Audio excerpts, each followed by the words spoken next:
The Horseman's Corner is an original production of Howard Hale Broadcasting, on the air since 1994 with over 7,000 episodes with people involved in the world of horses. I'm Howard's son, Brian, and we welcome you to The Horseman's Corner.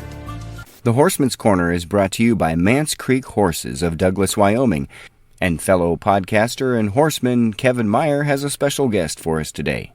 Here's an excerpt from the latest Mornings on Horseback. Today we have a great conversation with Craig Johnson. He has found success worldwide as well as having his work adapted to the long-running television series Longmire. This time of year I have a hard time finding time to read books, even though I really like to read actual copies of books. So I got the Longmire Defense on audiobook.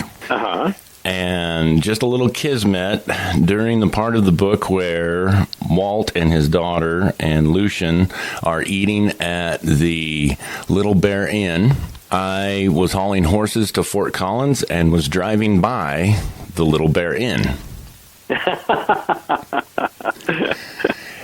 Well, that's one of my favorite things to do. Like, I really, for multiple reasons. The first one being that, it's a little more of a challenge, to put actual locations, in the books rather than just making things up.